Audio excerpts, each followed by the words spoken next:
Reesor. I am a previous Mennonite New Life Center board member, and I was on the board for a long time.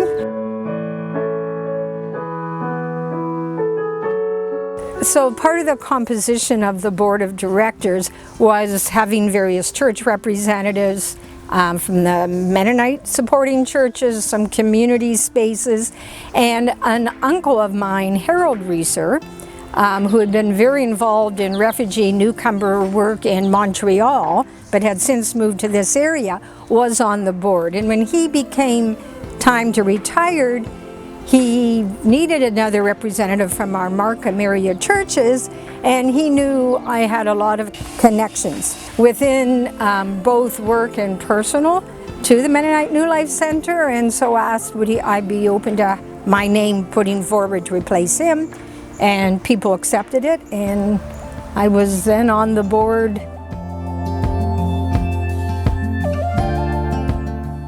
Okay, well, over the years, I was involved in many ways. I, for a long time, was chair, vice chair.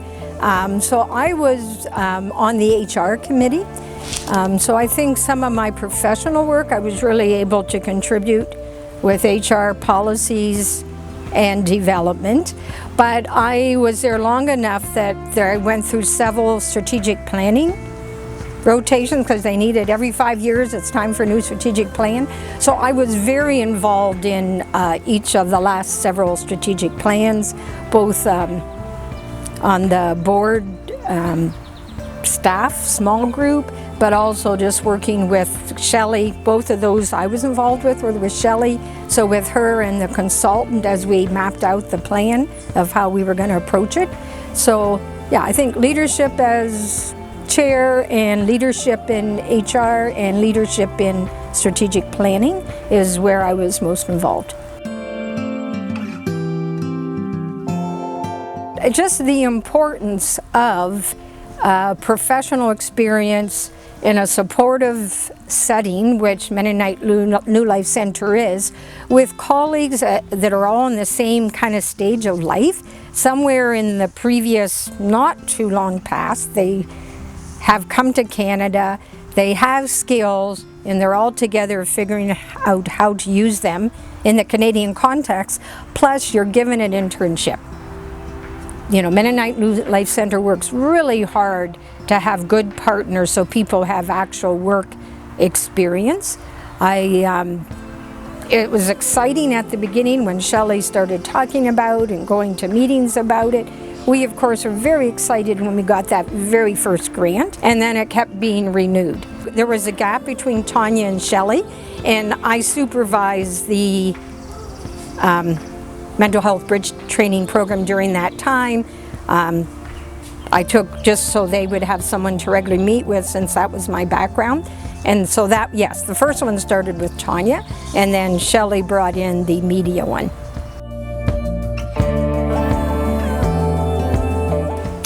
I got to know Shelley and some of the senior team well, and other board members well, and it's really nice to just work with people who aren't in your everyday life. I really respected the work that Shelley and the team and other board members did, and so I think it was that personal just relationship and the energy, because the organization is very adaptable and very creative. And it was just good to be part of that, of whether it was just phone calls with Shelley as she would check in with me for advice or wondering about things, whether it's a small group working at strategic planning, board staff, days. It's really inspiring to be part of creative teams that were always looking for what can we do. And a good example of that is COVID. I mean, the whole world dealt with COVID. I very quickly had a call from Shelley once we realized, okay, what's this going to mean for the agency? But it wasn't a panic call. It was, okay, there's going to be challenges, but there's going to be opportunities. And it was always fun to be part of a brainstorming on where are the opportunities? What does this mean? And if you look at everything that came out during COVID, apps were developed, online upgrading was happening, so online services. Many things came into place that maybe were things that would eventually have happened, but just pushed it quickly, and the team rose to the occasion and did it. So that was very inspiring, just to be part of those background conversations and then see how the team just kept rolling things out.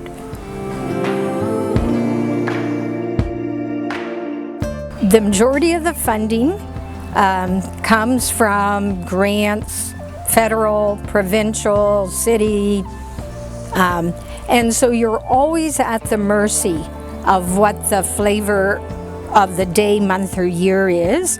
And so we went through the times when it was very lean, and then they decided, oh, this is really what we want to do, and the government was pumping a lot of money into settlement services.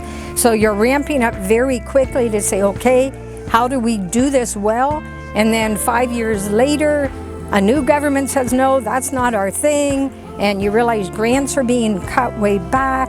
And then doing the hard work of how do we manage budgets with that feast or famine approach. And just feeling so sympathetic that people were working so hard, but you can't do anything more than in a budget. You have no choice. There's no magic other pot of money.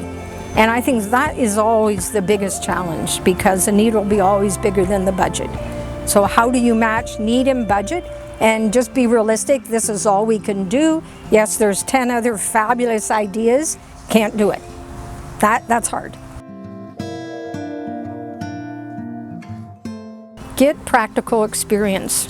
That's where I'm a big fan of the bridging program, because you have to have Canadian experience. Not that Canadians are better than, and Canadian is such a wide term, but it's different. Every country has their own way and things are different. And so it's not saying it's better or worse, but this is the reality of Canada. This is how a mental health organization works. This is how, like in the mental health bridge training, people just needed to know the lingo for Canada mental health, the systems, the bureaucracy. And the quickest way to be employed is do a program like that. Just learn it, get the Canadian context, upgrade ESL if required, only if it's because you need the professional language. I think is where Mennonite New Life Center has really been a step ahead. And then this is a little divergent, but I think the mental health and now the wellness center, those are really, really important, because if your newcomer or refugee story includes trauma, displacement, not of your own choosing, it doesn't matter how skilled you are, those skills may not be available to you.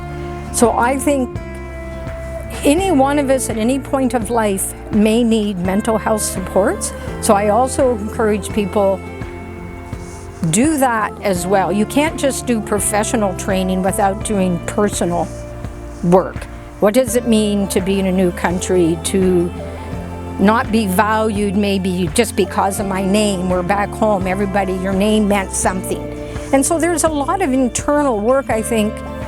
If people have opportunity to work on that while they work on their professional skills, I think it puts people on a stronger footing to move faster. Don't just stay in your comfort zone and just say, well, I'll just stay with my ethnic group or my whatever it is. Like, you need to find places where you socially can bridge.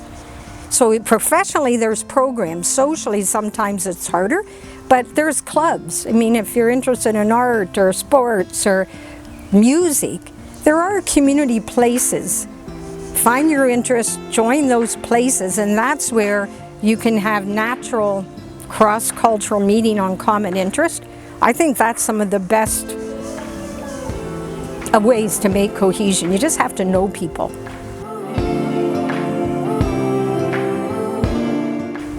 Oh, well, I think of course we wish them well, but I also wish for them to really be thankful, because they, current clients, can take advantage of 40 years of learning. And any organization learns and changes and adapts, and a lot of that has happened over the 40 years. So I hope they are really, really, really thankful that all the people over the years, whether it's staff, founders, board members, clients that have contributed to make 40 years possible. So I hope everyone has a heart of gratitude.